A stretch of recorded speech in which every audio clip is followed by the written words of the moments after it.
Hey everyone, Nils here from Dinghy. I wanted to show you something real quick. We're working on our website on performance optimizations. And we're doing that on our clients' websites, of course, but I'm always just using our website to show you as an example. So look at this. I just pulled up our website and I disabled the cache, like the browser where it stores stuff for the next time you go to the website. So I just turned it off and I told it to emulate a connection speed that it calls fast 3G. So like we have 4G and 5G now, like 3G is a couple years old. Imagine you're, I don't know, with your mobile phone on a 3G connection running around somewhere. So it's not your office grade fiber connection.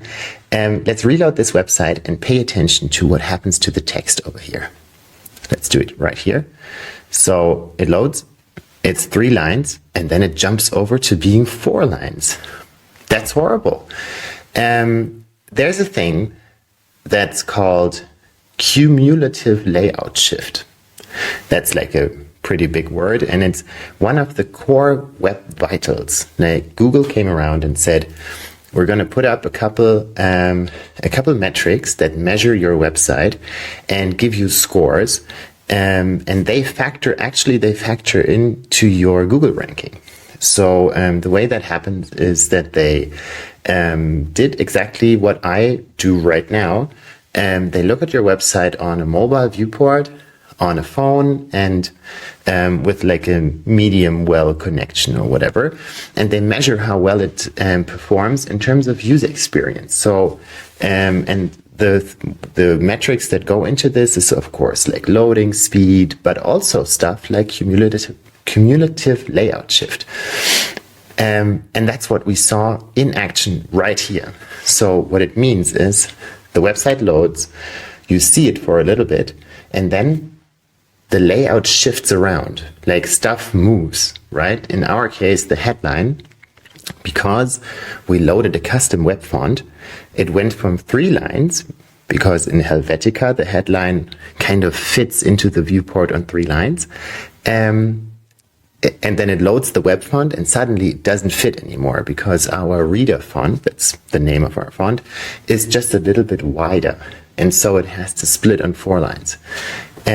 Cumulative layout shift is super annoying for users, right? Like you've been reading something, then it jumps around and you have to start to read again. So that's why it factors in. And I wanted to show you how to fix that real quick. There's a couple ways to fix this, but I'm just going to show you what I did right now. So one thing, I'm going to show you code. Don't freak out. It's simple stuff. So one thing is in our CSS, like this is our app CSS where we have everything. The first thing we do is that we tell the browser, look, we're going to have 3 custom fonts right here. All of them are named Reader Pro. One of them is the extra light, then the light, and the regular version. So we have 3 files. And the way that browsers work is when you load a website for the very first time, it sends all the HTML and the browser starts to read through the HTML from top to bottom. And for the browser to know that we even want these font files, it first has to download the CSS file because that's the first place where we mention these fonts. So one thing that we did here as a performance optimization is to take these font files and stick them into the HTML immediately, right in the header, all the way at the top. And we're using a preload tag here. So preload tags, where you say link and then rel preload, is a way of hinting the browser at exactly this issue. Like this line of text tells the browser, here's the font file. I'm gonna need it later to display all of our website. So please go ahead and load it as soon as possible. And that's one thing that it does. And the second thing is a little bit more involved, but I'm going to run you through it right now. So this font face declaration is basically just telling the browser, look, hey, I want to have a font that's called Reader Pro. You can find the file right here, and that's it, right? Like this, we want an extra light font, so go get that for me. And then there's an option right here, and as you can see, we have that on all the 3 declarations. It's called Font Display Optional. From a design perspective, I think this is a little bit controversial, because what this tells the browser to do is to try to download the font, and if it arrives quickly enough, I think the threshold is 200 milliseconds or something. So if you load the page and the font files arrive in this window of 200 milliseconds, it will show the web font on the first page load immediately, just as normal. If it doesn't, it still downloads the font, but it will keep it on the back burner. Let me show you what that looks like. So I have our website here again, and I'm going to disable the cache. Or no, I'm not going to disable the cache. I'm going to just leave it right there, but I'm going to reload the page, emptying the cache and doing a hard reload. So let's do that right now. Look at the same thing on the 3G connection. It loads and loads and loads. And then at some point, it will show the website, but without the flash. So the font is Helvetica now and not our reader font. But as we can see down here, it actually did download the font files. So what's happening here is that we told the browser, look, the font is optional. All right. If you get it quick enough, show it. If not, leave it out. And so this way, the website loads, nothing shifts around.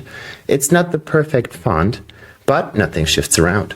And so the next time we visit this website, it will show the font immediately because it has been downloaded already. See, that's here. It's the reader font now, and nothing jumped around. It just loaded immediately, even though we're on this 3G connection.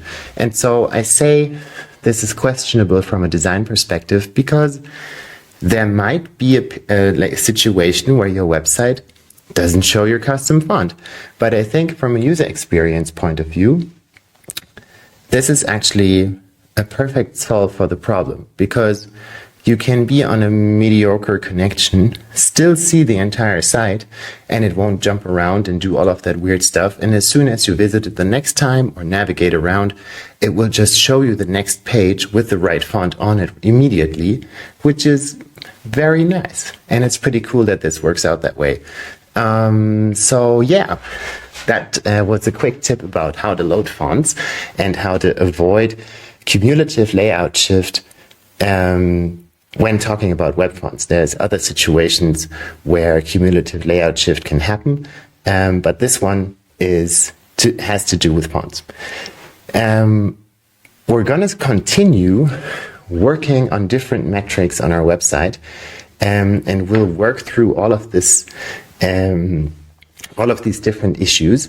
Some are easy to fix like this, some are not, and some will even have to do with moving servers. The goal is to get a perfect 100 green score on this website as an experiment. Like, it's not super important to have 100. Like, 95 is also super amazing and will keep you ranking in Google as high as possible. But we just want to see how can we get to 100 and what does it take. So I hope you liked this video. Let me know what you think and see you in the next one.